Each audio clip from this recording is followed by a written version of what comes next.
Our culture, whining and complaining and griping is fashionable.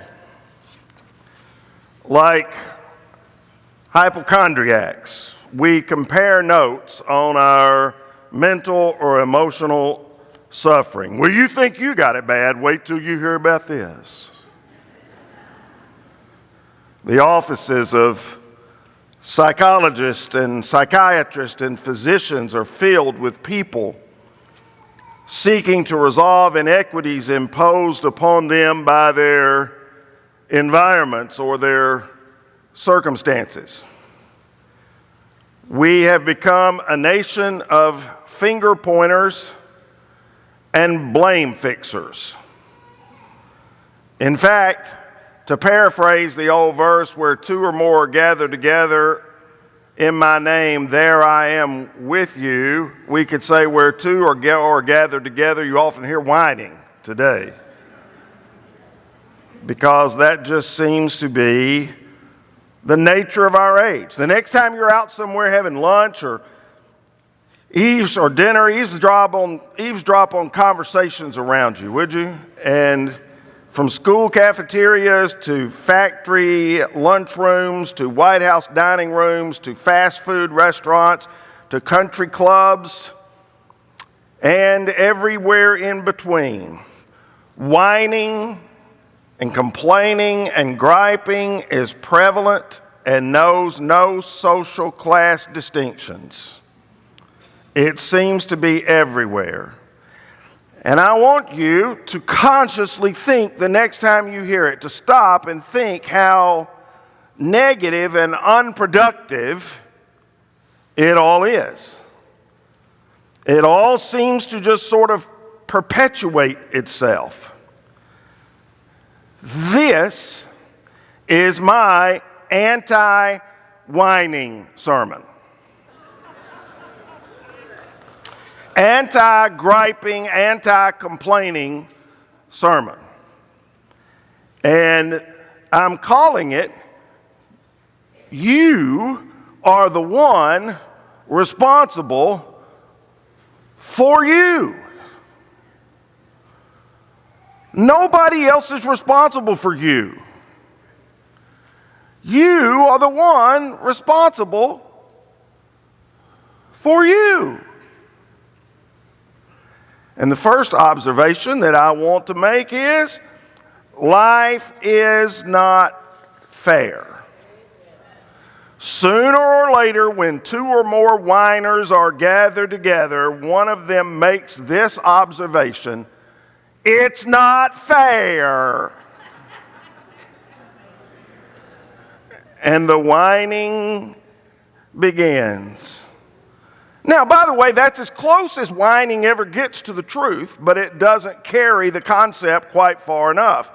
The truth is, life isn't fair, but whoever told us it would be?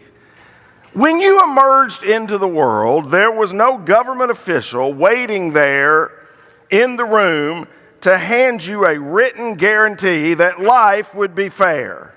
No regulatory agency ever decreed that inasmuch as they had never asked to be born, there's some sort of scale that balances out all the factors in life, and that for everything bad that happens to you, something good will happen too.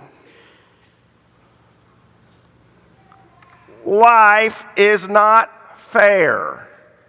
Get over it. Look at it another way. There has never been a time in the history of the planet that has been a better time to be alive than right now. Never has there been more opportunity for the ordinary man or woman to have an impact on the world. To succeed in business 60, 70, 80, 100 years ago, you had to have a ton of money yourself or have somebody front you a ton of money so that you could build a factory in the industrial age. And if you had been a woman or a minority, even a half century ago, certainly a century ago, it would have been impossible for you to do that at all. In fact, it would have been impossible for you to do much of anything that society today has removed the boundaries on. It's a brave new world, and it's never been smaller.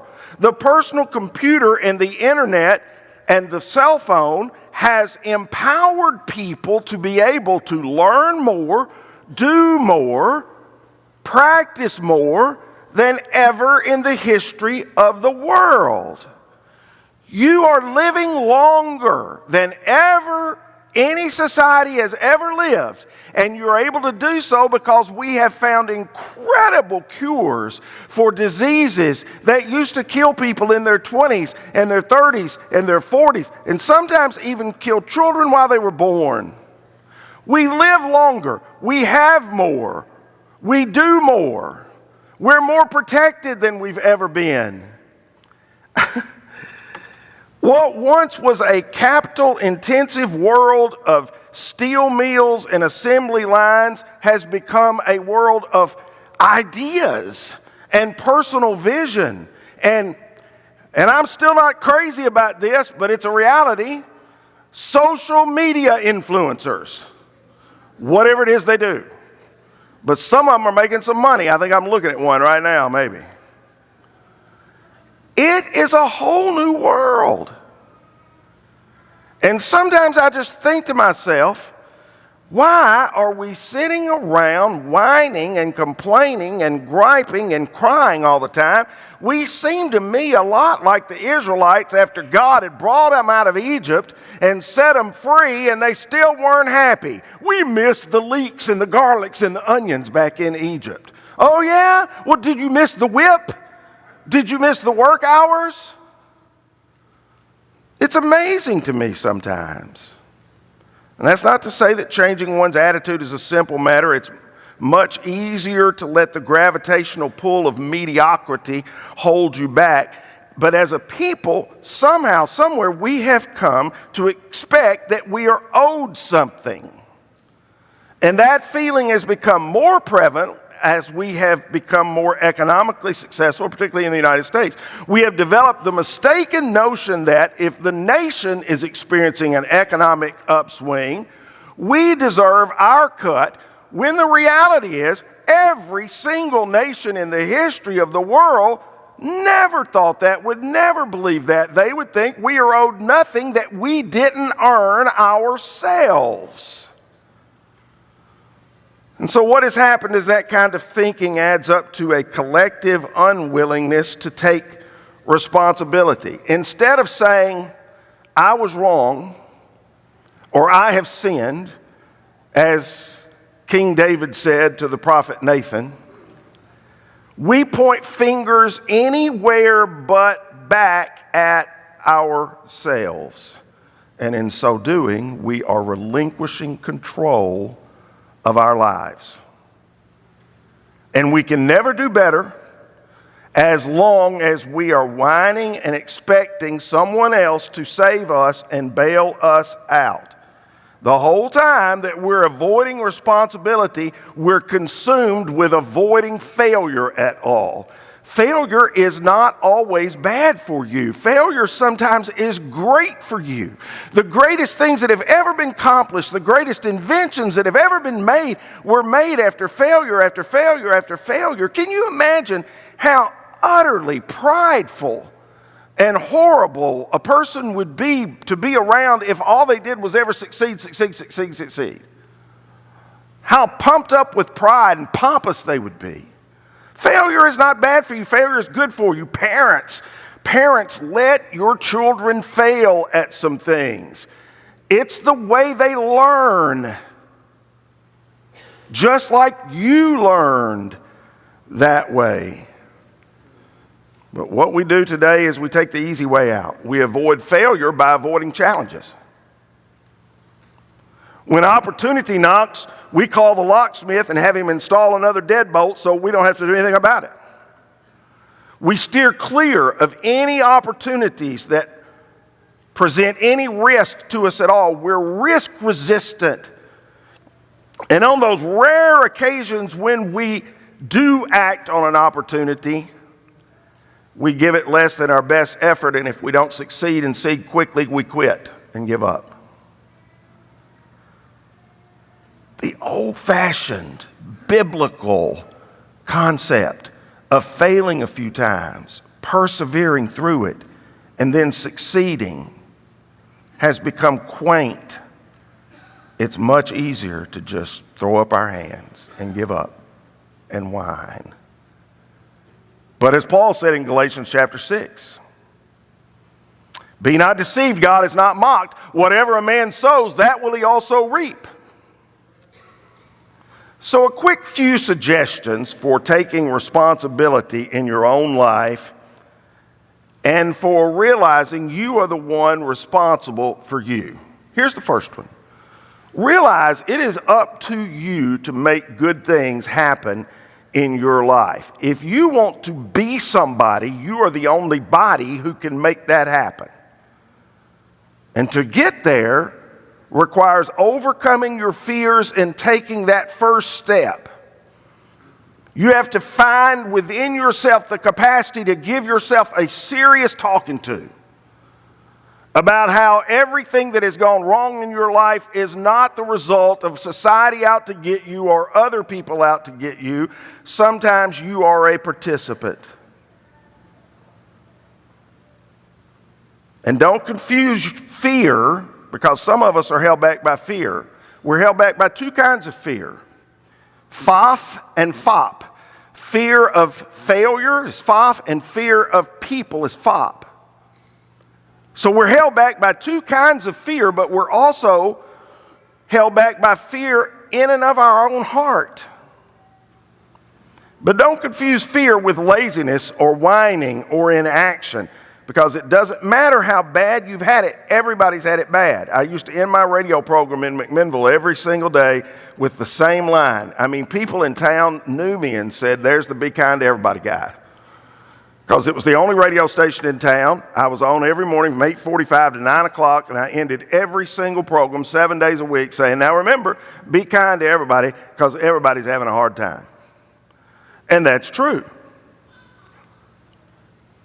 As long as you have a pulse, you're going to be having a hard time. Bad things are bound to happen to you. In fact, a life exclusively of good things would be kind of boring. You'd like to see how boring, wouldn't you? You know how I know that's true? Adam and Eve were in absolutely perfect surroundings. You can't get more perfect than that. God created a world perfect, beautiful, and without sin. And they still figured a way to mess it up. They couldn't handle it. The bad things that happen to us make it possible for us to appreciate the good things. They keep life from becoming just a flat horizontal line. Without pain, we wouldn't know how to feel elation. Without hurt, we wouldn't know how to feel pleasure. Learn to take responsibility for yourself. If you look across the board in life, I'll guarantee you'll find two things. Absolute guarantee you'll find two things. Number one, you'll find unsuccessful people duck responsibility. It's always somebody else's fault. And you'll find successful people understand that nothing positive happens until you are willing to step forward and take full responsibility for yourself and look honestly at yourself and assess your strengths and weaknesses and confess your wrongs and ask God to help you and ask others to hold you accountable so that you can begin to change. That's what successful people do. They realize that it is up to them, not somebody else, not the government, not the school system, not the politicians, not the preachers, not the teachers, not the coaches, not their mother or father, not their children. It is up to them to make something good happen in their life. And then start living in the present tense. Stop dwelling on what happened yesterday.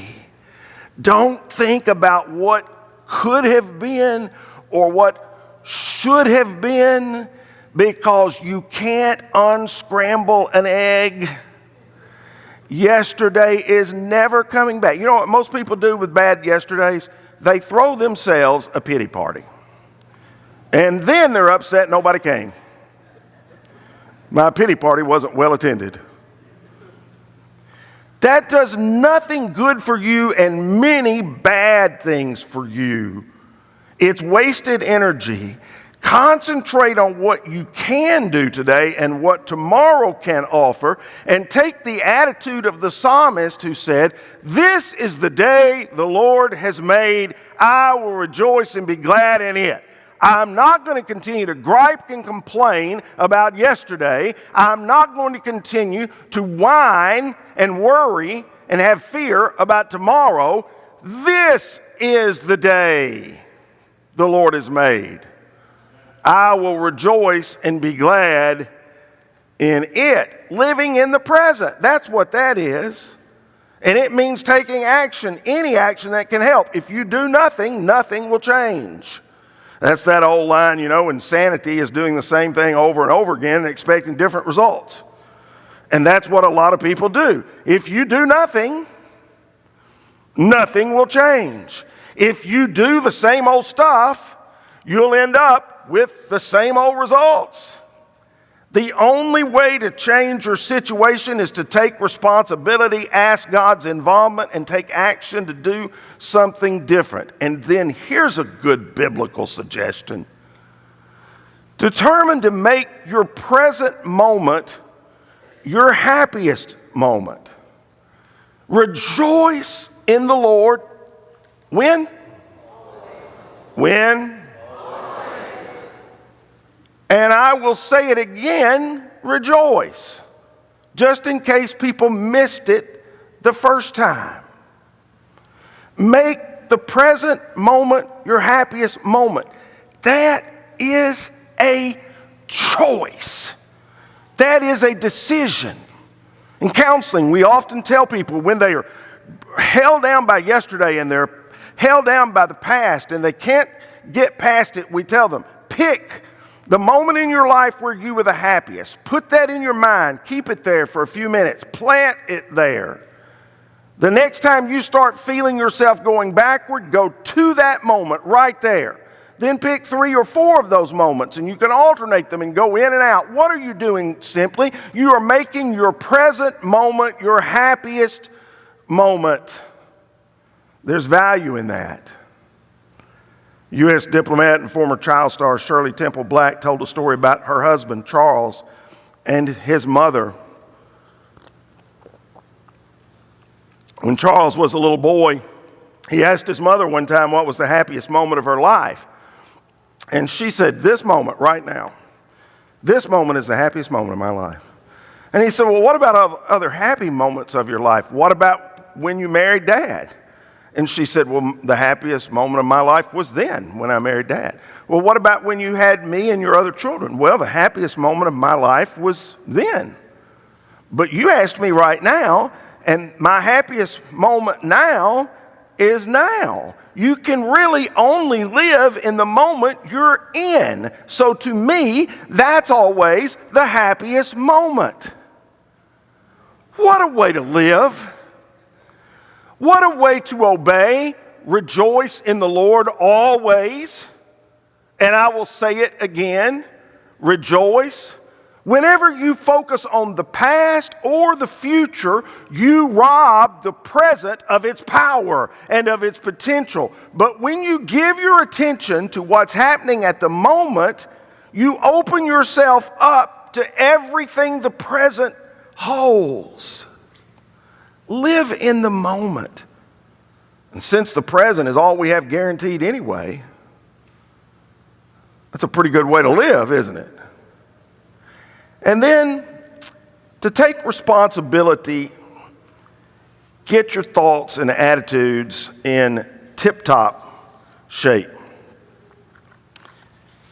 Listen carefully to what Paul, who was in prison, facing death any day, knew he was facing death any day, listen carefully to what he wrote about even when facing death, your thoughts and your attitudes and what they do to your actions. Do not be anxious about anything, but in every situation, by prayer and petition with thanksgiving, present your request to God. Now I'm going to ask you to start reading the rest of the scripture with me, both on this screen and the next screen. So would you read aloud with me? And the peace of God, which transcends all understanding, will guard your hearts and minds in Christ Jesus. Finally, brothers and sisters, whatever is true, whatever is noble, whatever is right, whatever is pure, whatever is lovely, whatever is admirable, if anything is excellent or praiseworthy, think about such things. What's he saying? What I just put on the screen. Get your thoughts and attitudes in tip-top shape. That's exactly what the Bible says. Even if you're facing death or devastation. Andrew Carnegie once said, "The man who acquires the ability to take full possession of his own mind may take possession of anything else to which he is justly entitled." Oh, how true. How true about controlling your thoughts rather than allowing your thoughts to control you. The quality of your life and the duration of your joy depends on your attitude, and you're the only person in the world with the power and the ability to make that happen. You are responsible for you. William Glasser said, if you want to change attitudes, start with a change in behavior. In other words, begin to act the part as well as you can of the person you would rather be the person you most want to become. Gradually, the old fearful person will fade away. I've said it to you this way for 25 or 30 years now, and I say it probably 3 or 4 times a year. Some of you are probably sick of it, but start practicing and I'll quit saying it, all right? Start practicing and I'll quit saying it. You never feel your way into acting. You don't, particularly if you're feeling down, if you're feeling whiny, complaining, grumpy. You never will feel your way into acting. Doesn't happen. We're not built that way. You act your way into feeling. When you don't feel like getting out of bed, when you don't feel like doing that project, when you don't feel like doing the right thing, you go on and do it anyway. And as you go on and do it, the feeling comes and you become the person you want to be. Get your thoughts and your attitudes in tip-top shape. And finally, one last thing. And this is, of course, so important. Persevere. Don't lose heart and don't give up. When I was in the 9th grade, I was playing football for the best football team in the Nashville area, and I wasn't starting.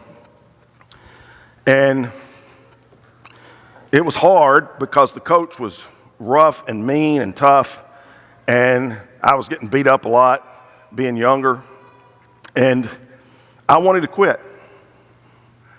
I really wanted to quit. And my dad said to me, "You can't quit. You cannot start next year. You don't have to start playing. You can sit it out starting next year, but you've already started now and you've made a commitment to your coach, to your team, to your school, so you can't quit. Now, what you do with the time you're out there this year is up to you, but the one thing you can't do is quit when you have started.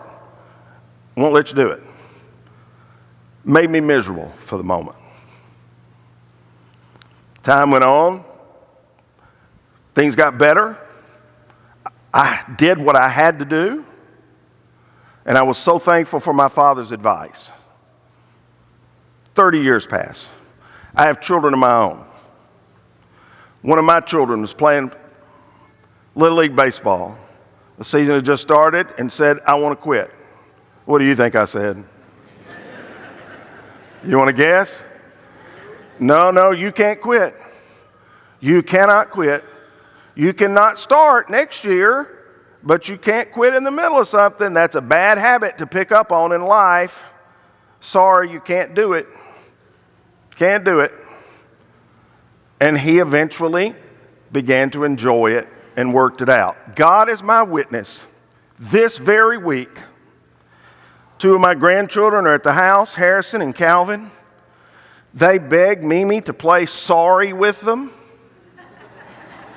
She sits down to play sorry. They got about 4 or 5 hands into sorry, and as 7 and 5-year-olds can be wont to do. We're tired of this. We want to quit.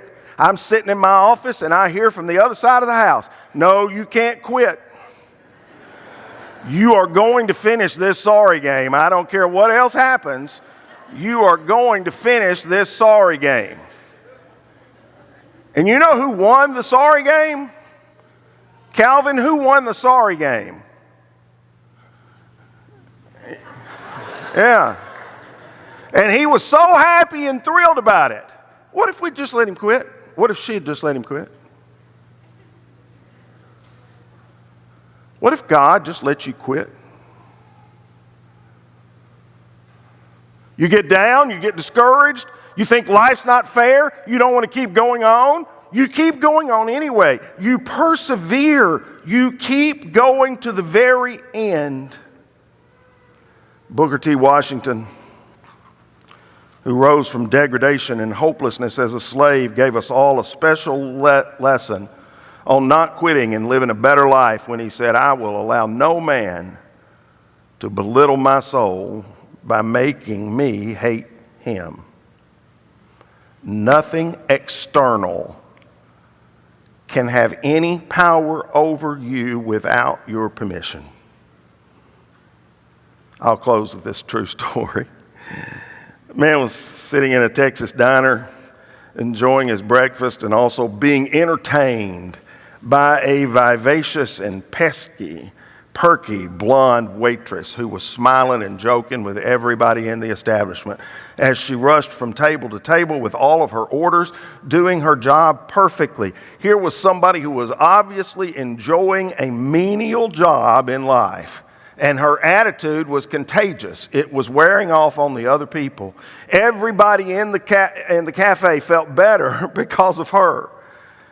And the author said while he was sipping his second cup of coffee, thinking of the drive ahead, an elderly man with a bulging briefcase came in and slumped on the next stool, took a hurried look at the menu, waved at the waitress, and she bounced toward him as she did to everybody and flashed her best Texas smile and said, "It's a great day, isn't it?" And he looked up at her with his mouth curled and snarled, "Yeah? What's so great about it?" And she said, "Well, sir, you try missing a few and you'll find out."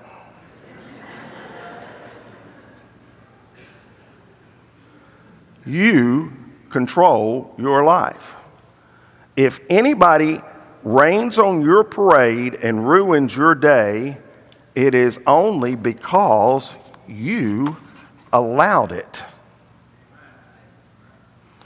God says, change your thoughts. Change your attitudes. Change your actions. Rejoice in the Lord always. And I will say it again, rejoice. This is the day the Lord has made. I will rejoice and be glad in it. God says, you are responsible for you, which means if you end up lost, that's not God's fault. That's not your mom and daddy's fault. It's not your husband or wife's fault. It's not your children's fault. It's not the government's fault. It's not society's fault. You are responsible for you. You make your own personal choice about believing and obeying the Lord and being a Christian and following Jesus.